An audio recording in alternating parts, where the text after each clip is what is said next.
Hello and welcome once again my dear student. बेटे, आज हम करने वाले हैं ऑडिटिंग के अंदर एक और वेरी इंपॉर्टेंट टॉपिक जो कि आपके एग्जाम के पर्पज से बहुत इंपॉर्टेंट है। टॉपिक आपको स्क्रीन पर नजर आ रहा होगा। अंकेक्षण के प्रकार यानी कि टाइप्स ऑफ ऑडिट या टाइप्स ऑफ ऑडिटिंग। अब ऑडिट कितनी तरह का होता है इसे समझने से पहले इस बात को ध्यान से समझ लेना कि एग्जाम के अंदर ऑडिटिंग के टाइप से रिलेटेड एमसीक्यू, चाहे वो टीजीटी हो, पीजीटी हो, एलटीजीआईसी का एग्जाम हो या किसी असिस्टेंट प्रोफेसर का एग्जाम हो, यहाँ तक कि नेट का एग्जाम हो, ऑडिटिंग के टाइप से एक ना एक प्रश्न तो बन ही जाता है। आप अपना प्रीवियस ईयर भी चेक कर सकते हैं। तो मैंने दूसरा बताया कि अगर आप चाहते हो कि आपको ऑडिटिंग के सारे पार्ट्स मिल जाए तो बेटा आप हमारी ऐप को इंस्टॉल कर लो या आप मेरे पास मैसेज करो, मैं ऐप का लिंक आपके पास सेंड कर दूंगा। उसके अलावा जो हमारा व्हाट्सएप ग्रुप है उससे आपको जोड़ लूंगा, जो बिल्कुल फ्री ऑफ कॉस्ट है और आप आसानी के साथ हमारे नोट्स और क्लास के नोटिफिकेशन वहां पर ले सकते हैं। तो बिना टाइम को वेस्ट किए स्टार्ट करते हैं अपने टाइप्स ऑफ ऑडिट में। अंदर टाइप्स ऑफ ऑडिट में जिसमें से सबसे इंपॉर्टेंट ऑडिट आपके पास होता है जिसे हम क्या बोलते हैं बेटा, वैधानिक। क्या बोलते हैं बेटा? वैधानिक अंकेक्षण या स्टैच्यूटरी स्टैच्यूटरी ऑडिट। ये सबसे इंपॉर्टेंट होता है। अगर मैं बात करूं ऑडिट की तो ऑडिट का मीनिंग बेटा एक तरह से स्टैच्यूटरी ऑडिट ही होता है, वैधानिक ऑडिट ही होता है। सर ये वैधानिक ऑडिट क्या है, इसके बारे में थोड़ा सा बताओ। ये स्टैच्यूटरी ऑडिट क्या चीज होती है, इसके बारे में थोड़ा सा बताओ। तो ध्यान से समझना। अब आप अपनी कॉपी और पेन लेकर बैठ जाओ क्योंकि अब स्टार्ट होने वाला है स्टैच्यूटरी ऑडिट या कह सकते हैं वैधानिक ऑडिट का इंपॉर्टेंट पार्ट। किसे कहते हैं वैधानिक ऑडिट? देखो बेटा, कोई भी ऐसा ऑडिट जो कि कानून के द्वारा कंपलसरी हो, यानी को आपको वो ऑडिट कराना ही पड़ेगा। ऐसा ऑडिट जो कंपलसरी है आपके लिए किसी भी कानून के द्वारा कराना, या कंपनी एक्ट, सिंपल बोलूं तो कंपनी एक्ट 2013 के अकॉर्डिंग जो ऑडिट कराना हमारे लिए कंपलसरी होता है उस ऑडिट को हम क्या बोलते हैं बेटा? उसे हम कहते हैं कि भैया ये तो वैधानिक ऑडिट है, ये तो कराना ही होगा। क्योंकि सर सारे ऑडिट कंपलसरी होते नहीं ना भाई। कुछ कंपनियां होती हैं, जैसे मेरी एक बड़ी सी दुकान है, मान लो मेरी गोल्ड की दुकान है जिसकी 2-3 ब्रांच है, और मैं अपनी इच्छा अनुसार उस ऑडिट को कराता हूँ, तो वो स्टैट्यूटरी नहीं है, या मैं कहूँगा वो वैधानिक नहीं है। वैधानिक ऑडिट किसे बोलते हैं? वो ऑडिट जो अकॉर्डिंग टू लॉ कंपलसरी होता है। देखो पढ़ते हैं क्या लिखा है डेफिनेशन में। यह अंकेक्षण किसी विशेष कानून या कानून द्वारा अनिवार्य होता है। यह ऑडिट जो किसी कानून द्वारा अनिवार्य है, किसी लॉ द्वारा अनिवार्य है, तो ऐसे ऑडिट को हम क्या बोलेंगे? स्टैट्यूटरी ऑडिट या वैधानिक अंकेक्षण। उदाहरण, कंपनी अधिनियम 2013 के तहत कंपनी का अंकेक्षण, बैंकिंग कंपनियों का अंकेक्षण, बीमा कंपनियों का अंकेक्षण क्या होता है? कंपलसरी होता है। तो सीधी सी बात है, उसे हम क्या बोलेंगे? उसका वैधानिक ऑडिट। देखो बेटा, वैधानिक ऑडिट किन किन कंपनियों को कराना होता है ये टॉपिक मैं आपको ऑलरेडी करा चुका हूँ, फिर भी एक बार बता देता हूँ बेटा। जितनी भी इंडिया के अंदर रजिस्टर्ड कंपनियां होती हैं उन सभी कंपनियों को स्टैट्यूटरी ऑडिट यानी कि वैधानिक ऑडिट कराना कंपलसरी है। इंडिया में रजिस्टर्ड हर एक कंपनी को, चाहे वो छोटी हो चाहे वो बड़ी हो, चाहे टर्नओवर 1 लाख का हो या 1 करोड़ का हो, हर एक इंडियन कंपनी को स्टैट्यूटरी ऑडिट कराना, साल में एक बार ऑडिट कराना कंपलसरी होता है। लेकिन जो विदेशी कंपनियां होती हैं उन्हें अपने अकाउंट्स को ऑडिट कराना जरूरी नहीं है, लेकिन हाँ वे खाते जो इंडिया से रिलेटेड हैं, जो इंडिया में उन्होंने पैसे प्राप्त किए हैं, पैसे खर्च किए हैं, उनका ऑडिट कराना पड़ता है। तीसरी बात, किसी भी साझेदारी फर्म को स्टैट्यूटरी ऑडिट कराना कंपलसरी नहीं होता। विदेशी कंपनी को स्टैट्यूटरी ऑडिट कराना कंपलसरी नहीं होता, लेकिन इनके अलावा जितनी भी कंपनियां हैं, चाहे वो प्राइवेट कंपनी हो उसे भी ऑडिट कराना पड़ेगा, पब्लिक कंपनी हो उसे भी ऑडिट कराना पड़ेगा, गवर्नमेंट कंपनी हो उसे भी ऑडिट कराना पड़ेगा, 1 पर्सन कंपनी हो उसे भी ऑडिट कराना पड़ेगा, 2 पर्सन कंपनी हो उसे भी ऑडिट कराना पड़ेगा, स्मॉल कंपनी हो उसे भी ऑडिट कराना पड़ेगा। यानी कि इंडिया में रजिस्टर्ड हर एक कंपनी को ऑडिट कराना पड़ता है, और उस ही ऑडिट को हम क्या बोलते हैं बेटा? स्टैट्यूटरी ऑडिट या वैधानिक अंकेक्षण। अब दूसरा क्या होता है? प्राइवेट अंकेक्षण यानी कि प्राइवेट ऑडिट। अब ये प्राइवेट ऑडिट क्या मतलब क्या होता है इसका? ऐसा ऑडिट, प्राइवेट ऑडिट का मतलब बेटा ऐसा ऑडिट जो किसी कानून के द्वारा कराना कंपलसरी नहीं है, बस अपनी इच्छा अनुसार हम उस ऑडिट को कराते हैं। प्राइवेट ऑडिट का मतलब बेटा ये नहीं है कि प्राइवेट कंपनी का ऑडिट। प्राइवेट ऑडिट का मतलब है कि ऐसा ऑडिट जो गवर्नमेंट के द्वारा नहीं कराया गया, आप अपनी स्वेच्छा से करा रहे हो, उसे मैं बोलूंगा कि ये मेरा प्राइवेट ऑडिट है। लेकिन जो स्टैट्यूटरी ऑडिट होता है, मैंने कहा जो वैधानिक ऑडिट होता है, वो प्राइवेट कंपनी को भी कराना है और निजी कंपनी को भी कराना है, सरकारी कंपनी को भी कराना है। स्टैट्यूटरी ऑडिट सबके लिए होता है, ठीक है। प्राइवेट ऑडिट का मतलब क्या हुआ? ऐसा ऑडिट जो मैं अपनी इच्छा अनुसार करा रहा हूं, यानी कि कंपनी लॉ ने मुझसे नहीं कहा कि आपको अपना ऑडिट कराना पड़ेगा। मेरी खुद की इच्छा है, मैंने अपना ऑडिट करा लिया। मैंने कहा मेरा तो एक चाय का ठेला था और मैं उसके खाते बनाता था, मैंने चाय के ठेले का भी ऑडिट करा लिया, वो भी क्या कराया? Private audit. क्यों? क्योंकि लॉ ने नहीं कहा था।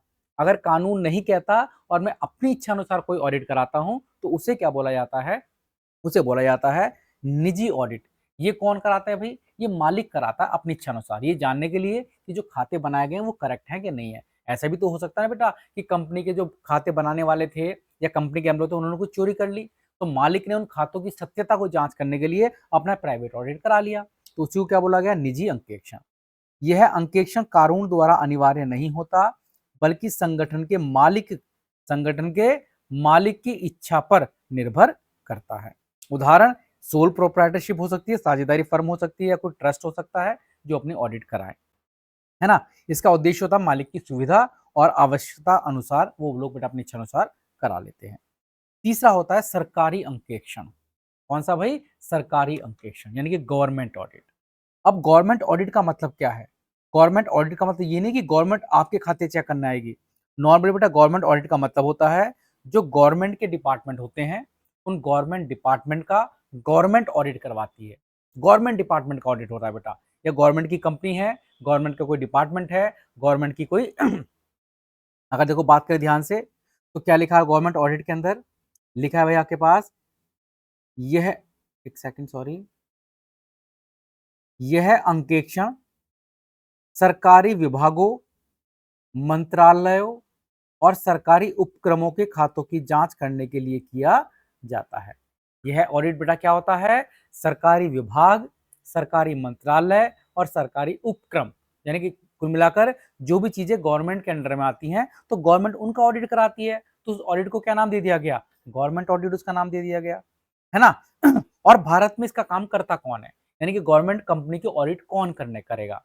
तो यहाँ पर गवर्नमेंट कंपनी की जो ऑडिट करता है उसे शॉर्ट में बोला जाता है सीएजी, यानी कि बोलते हैं कैग। आप कभी नाम भी सुनोगे आगे चलकर फ्यूचर में, कैग की रिपोर्ट है, यानी कि कैग करता है कंट्रोलर एंड ऑडिटर जनरल, या comptroller roller and auditor general. वैसे इसे कॉम्प्ट्रोलर ना बोलकर कंट्रोलर ही बोल देते हैं बेटा, कंट्रोलर एंड ऑडिटर जनरल। तो बड़ा ही इंपॉर्टेंट प्रश्न एक नंबर में जो एग्जाम के अंदर पूछा जाएगा कि सरकारी कंपनियों के ऑडिट किसके द्वारा किए जाते हैं, तो उसका नाम है सीएजी, कंट्रोलर ऑडिटर जनरल के द्वारा। किसके द्वारा किए जाते हैं बेटा? कंट्रोलर ऑडिटर जनरल के द्वारा। किसके अंकेक्षण, किसके ऑडिट? सरकारी विभागों के, सरकारी मंत्रालयों के या सरकारी उपक्रमों के, यानी कि इंडियन डिपार्टमेंट हो या अंडरटेकिंग्स हो या गवर्नमेंट के कुछ मंत्रालय हो, इन सभी की, यानी कि गवर्नमेंट बड़े जितने भी काम करते हैं, मान लो गवर्नमेंट ने क्या किया, एक सड़क बनवाई, अब उस सड़क पर कितना पैसा गवर्नमेंट का खर्च हुआ है, उसकी अगर गवर्नमेंट ऑडिट कराएगी तो कौन करेगा? कैग करेगा, कंट्रोलर एंड ऑडिटर जनरल करेगा, ठीक है। गवर्नमेंट ने कोई पुल बनवाया है, तो उस पुल बनवाने की ऑडिट कौन करेगा? कैग के द्वारा कराई जाएगी। यानी गवर्नमेंट जितने भी अपने खर्चे करती है, उन सभी खर्चों की ऑडिटिंग कौन करता है बेटा? कैग करता है, और उस ऑडिटिंग को हम क्या बोलते हैं भाई? गवर्नमेंट ऑडिट बोलते हैं। तो देखो हमने तीन तरह से ऑडिट को समझा। एक रहा कंपलसरी ऑडिट, जिसे हम बोलते हैं बेटा क्या? स्टैट्यूटरी ऑडिट, या क्या बोला जाता है उसे? वैधानिक ऑडिट, वैधानिक ऑडिट। दूसरा क्या होता है? निजी यानी कि प्राइवेट ऑडिट। और तीसरा क्या होता है? गवर्नमेंट, है ना। तो तीन तरह के ऑडिट को आप समझ गए, इतना तो क्लियर है। तीन तरह के audit, statutory audit, government audit और प्राइवेट ऑडिट, क्लियर है। प्राइवेट ऑडिट का मतलब ये नहीं है कि प्राइवेट कंपनी का ऑडिट, प्राइवेट ऑडिट का मतलब कोई भी कंपनी ऑडिट कराए, लेकिन वो अपनी इच्छा अनुसार करा रही है, गवर्नमेंट के कहने पर नहीं करा रही है। और वैधानिक ऑडिट का मतलब क्या है? कि यानी कि सरकारी कंपनी का ऑडिट। वैधानिक ऑडिट का मतलब है ऐसा ऑडिट जो किसी एक भी कंपनी को कराना कंपलसरी है। किसी कानून के तहत अगर हम अपना ऑडिट कराना पड़ रहा है तो उसे हम क्या बोलते हैं, हम उसे बोलते हैं वैधानिक ऑडिट। चाहे वो प्राइवेट कंपनी को कराना पड़ रहा है, चाहे वो निजी कंपनी को कराना पड़ रहा है, चाहे वो सार्वजनिक कंपनी को कराना पड़ रहा है। अगर किसी कानून के तहत हम ऑडिट करा रहे हैं, यानी कानून ने कहा कि ऑडिट कराना पड़ेगा और मैं उसका ऑडिट करा रहा हूं, तो इसका मतलब बेटा वो कैसे कहलाया, वैधानिक ऑडिट कहलाया।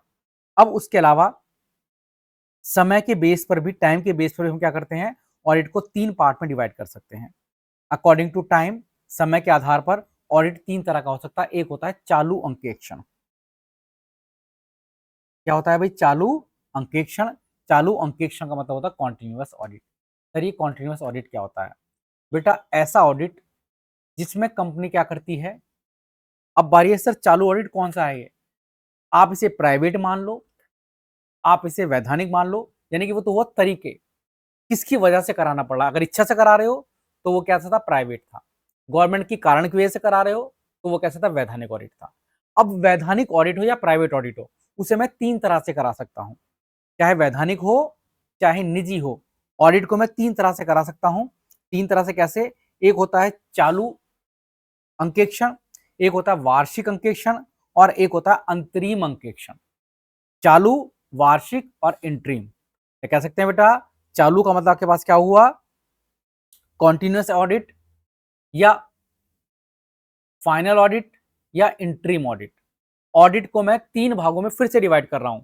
अब फिर से बात यह है कि सर वो 2 से अलग है क्या ये? हाँ उन 2 से अलग है, लेकिन उन्हीं का मीनिंग है कि अगर मुझे प्राइवेट ऑडिट कराना है तो मैं प्राइवेट ऑडिट को कंटिन्यूअसली भी करा सकता हूं, प्राइवेट ऑडिट को मैं ईयर के एंड में भी करा सकता हूं और प्राइवेट ऑडिट को इंटरिम ऑडिट भी करा सकता है। अब ये क्या है, इसे थोड़ा समझते हैं बेटा। देखो, अगर मैं कोई ऑडिट, यानी कि मुझे अपना ऑडिट कराना है, चलो मान के चलते हैं मुझे अपना प्राइवेट ऑडिट कराना है, या चलो ये मान के चलते हैं मुझे अपना वैधानिक ऑडिट कराना है। वैधानिक मतलब गवर्नमेंट के थ्रू मुझे ऑडिट कराना पड़ेगा, गवर्नमेंट के कारण से कंपल्सरी ऑडिट कराना पड़ेगा। और मैंने अपने ऑडिटर से बोला कि भैया देखो ये लोग कट्टे भर के पैसे, और आप पूरे साल मेरे खातों को ऑडिट करते रहना। पूरे साल का मतलब हर 10-10 दिन बाद आना और मेरे खातों को चेक करके चले आना, कुछ इसमें गड़बड़ तो नहीं हो रही। या 1-1 महीने बाद आना, मेरे खातों को चेक करके चले आना, कुछ गड़बड़ तो नहीं है। ठीक है? या 15-15 दिन बाद आना, मेरे खातों को चेक करके जाना। यानी कि बेटा मैंने अपने सीए से बोला कि आप पूरे साल मेरे खातों को चेक करते रहोगे। तो चाहे वो वैधानिक करा रहे हों, चाहे वो प्राइवेट करा रहे हों। लेकिन आपने सीए से क्या बोला है कि लगातार वो आपके खातों को चेक करता रहे। हर 15-15 दिन बाद, 1-1 महीने बाद, 2-2 महीने बाद, 6-6 महीने बाद या 10-10 दिन बाद या 2-2 दिन बाद आपके खातों को आकर चेक करता रहे। तो अगर ऑडिटर आपके खातों को बार-बार आकर चेक करता है, पूरे साल चेक करता रहता है, तो उस अंकेक्षण को, उस ऑडिट को मैं बोल देता हूँ बेटा कॉन्टिन्यूअस ऑडिट या चालू ऑडिट, मतलब पूरे साल ही चलता रहेगा। चालू मतलब चलता रहेगा। तो मैंने फिर से कहा कि हो सकता है ये वैधानिक आप करा रहे हो, वैधानिक का मतलब किसी कानून के कारण करा रहे हो, आपको कराना पड़ रहा है, या प्राइवेट करा रहे हो। लेकिन अगर आप पूरे साल करा रहे हो तो उसे क्या बोला जाएगा कि वो आपका चालू अंकेक्षण है। अब चालू अंकेक्षण देखो बार पढ़ते हैं क्या लिख रखा है। अर्थ, यह वह अंकेक्षण है जो पूरे वर्ष लगातार या निश्चित अवधि पर चलता रहता है। अंकेक्षक वर्ष के दौरान कई बार आता है और लेन देन की जांच करता है। उपयोगिता, बड़े बड़े संगठनों, बैंक, कंपनियों के लिए जहां आंतरिक नियंत्रण प्रणाली थोड़ी सी कमजोर होती है, जहां उन्हें लगता है कि हम अच्छी तरह से कंट्रोल नहीं कर पा रहे। हो सकता है जो एम्प्लॉय हों या खाते बनाने वाले हों, अकाउंटेंट हो, वो कुछ चोरी कर रहे हैं, गड़बड़ कर रहे हैं, तब आप क्या करा सकते हो, आप कॉन्टिन्यूअस ऑडिट करा सकते हो। एक होता है वार्षिक अंकेक्षण। वार्षिक का मीनिंग समझना बेटा, वर्ष में एक बार, या इसका नाम फाइनल ऑडिट भी होता है। फाइनल ऑडिट, साल में एक बार फाइनल ऑडिट बोल लो, या वार्षिक ऑडिट बोल लो, या अंतिम अंकेक्षण बोल लो। अंतिम का मतलब साल के एंड में आप अंकेक्षण करा रहे हो। तो ऐसा ऑडिट जो साल में एक बार कराया जाएगा, जब आपके अकाउंट्स बनकर तैयार हो जाएंगे। पेपर में पूछा भी जाता है कि फाइनल ऑडिट कब स्टार्ट होता है, जब आपका ईयर खत्म हो जाएगा, आपके फाइनल अकाउंट बनकर तैयार हो जाएंगे, तब आप सीए को फोन करोगे, भैया मेरे खाते बन गए हैं, आओ आकर मेरे खातों की चेक कर लो कि वो सही है या गलत है। यानी कि अगर खातों को साल में एक बार ऑडिट कराया जाए, अगर खातों को साल में केवल एक बार ऑडिट कराया जाए, ठीक है बेटा, और वो भी कब, ईयर के एंड में, तो उसे फाइनल ऑडिट कहा जाता है। तो बोल रखा है यह अंकेक्षण लेखा वर्ष की समाप्ति के बाद एक बार में किया जाता है। जब सभी खाते बंद हो जाते हैं, तब अंतिम यानी कि फाइनल अकाउंट्स तैयार हो जाते हैं, तब कराया जाता है बेटा। छोटे छोटे संगठनों जहां लेन देन की संख्या कम होती है, जहां बहुत सारे लेन देन है वो तो कॉन्टिन्यूस ऑडिट कराता रहेगा, जहां कम लेन देन है वो बस एक साल में एक बार ऑडिट करा लेगा, यानी कि फाइनल ऑडिट करा लेगा। और जो ये फाइनल ऑडिट होता है थोड़ा सा कम खर्चीला होता है। कम क्यों? क्योंकि इसमें साल में एक ही बार कराना है, सीए को केवल एक बार बुलाना है। एक हमारे पास होता है इंट्रीम ऑडिट। इंट्रीम ऑडिट का मतलब होता है ऐसा ऑडिट जो दो फाइनल ऑडिट के बीच में कराया जाए। अब दो फाइनल ऑडिट के बीच में कैसे? जैसे कि एक ऑडिट बेटा मान के चलते हमने कराया 31 मार्च 2024 को, तो फिर अगले साल फिर से होगा 31 मार्च 2025 को। एक 24 के एंड में करा लिया, एक 25 के एंड में करा लिया। इन दोनों ऑडिट के बीच में, साल के बीच में ही, दो ऑडिट के बीच में, साल के बीच में हमने दोबारा से एक ऑडिट करा लिया अपनी इच्छा अनुसार। हो सकता है आपके पास बहुत सारी सेल हो गई हो, आपको लग रहा है बहुत सारा काम हो चुका, चलो आधा ऑडिट यही करा लेते हैं, ये चेक कर लेते हैं अब तक हमें कितना प्रॉफिट और लॉस हुआ, या सोचते हैं भाई हम थोड़ा सा डिविडेंड देते हैं अपने शेयर होल्डर को। तो आप साल के बीच में अगर ऑडिट कराते हो, दो फाइनल ऑडिट के बीच में एक ऑडिट और करा लेते हो। दो फाइनल का मतलब क्या हुआ? एक साल के एंड में होगा, फिर अगले साल के एंड में होगा। हमेशा फाइनल ऑडिट तो होती है एक साल के एंड में। उन एंड्स के बजाय आपने बीच में एक ऑडिट और करा लिया, तो उसे क्या नाम दिया गया? इंट्रीम ऑडिट, या क्या बोल सकते हैं बेटा? अंतरिम अंकेक्षण। यह अंकेक्षण दो वार्षिक अंकेक्षणों के बीच में कराया जाता है। दो वार्षिक अंकेक्षण के बीच में कराया जाता है। इसका उद्देश्य आमतौर पर अंतरिम लाभांश या इंटरिम डिविडेंड की घोषणा करना या कंपनी की उस अवधि के वित्तीय परिणामों को जानना होता है। यह विशिष्ट अवधि लगभग 6 महीने के लिए कराया जाता है। तो हम क्या समझ गए? हम समझ गए तीन तरह से, और यानी कि हम क्या क्या समझे हैं? अरे, निजी अंकेक्षण हमने समझ लिया, गवर्नमेंट ऑडिट हमने समझ लिया। अब कुछ ऑडिट और होते हैं, जैसे हम बोलते हैं वित्तीय अंकेक्षण, लागत अंकेक्षण। इनकी बेटा मैं शॉर्ट में आपको बता रहा हूं, बाकी लॉन्ग में एक एक करके बताऊंगा। वित्तीय अंकेक्षण का मतलब होता है कि जो आपकी फाइनेंशियल स्टेटमेंट है, आप सिर्फ उनकी जांच करा रहे हो। आपका मेन उद्देश्य है अपने financial statement, profit and loss की जांच कराना। तो उसमें क्या बोलूंगा कि भैया, या बैलेंस शीट की जांच कराना, उसमें क्या बोलूंगा कि ये मेरा वित्तीय अंकेक्षण है। यहां पर आपके जो वित्तीय विवरण होते हैं, वित्तीय विवरण कौन से होते हैं? आपका प्रॉफिट एंड लॉस अकाउंट, आपकी बैलेंस शीट, या आपका कैश अकाउंट। आप अगर उन्हें ऑडिट करा रहे हो, स्पेशली उन्हें ऑडिट करा रहे हो, तो उसका नाम क्या रखा जाएगा? वित्तीय अंकेक्षण। लागत अंकेक्षण, अगर आप अपने खातों के जो लागत है ना, जो मैन्युफैक्चरिंग कंपनी होती है बेटा, वो क्या करती हैं, या कंस्ट्रक्टिव कंट्री होती हैं, कंपनियां होती हैं, वो क्या करती हैं? अपने खातों में जो उन्हें लागत आई है, कॉस्ट हुआ है, उन कॉस्ट रिकॉर्ड की ऑडिट कराती है। उसे क्या बोलते हैं? लागत अंकेक्षण। प्रबंध मैनेजमेंट, यानी कि मैनेजमेंट की एफिशिएंसी जानने के लिए कि जो मैनेजमेंट है सही से काम कर रहा है कि नहीं कर रहा है। ठीक है, ये थोड़े सिंपल सिंपल से आपके पास होते हैं ऑडिट। इसी में से एक ऑडिट, अब और दो चीजें और आती हैं, दो बड़े इंपॉर्टेंट शब्द हैं। एक है इंटरनल ऑडिट, और एक को हम बोलते हैं एक्सटर्नल ऑडिट। इंटरनल ऑडिट का मतलब क्या हुआ? ये कुछ अलग चीज नहीं है। इंटरनल ऑडिट का मतलब है कि अगर ऑडिट करने के लिए आपने अपने कंपनी का ही कोई कर्मचारी रख लिया, ऑडिट करने के लिए आप अपने एक कर्मचारी को रख लेते हो। हमें सबको पता है कि जो ऑडिटर कौन होते हैं? जो बाहर से स्वतंत्र लोग आते हैं। लेकिन अगर आपने कंपनी के कर्मचारी को ही ऑडिटर अपॉइंट कर लिया, तो उसे हम क्या बोलेंगे कि ये आंतरिक अंकेक्षण है, और ये आप अपनी इच्छा अनुसार करा रहे हो।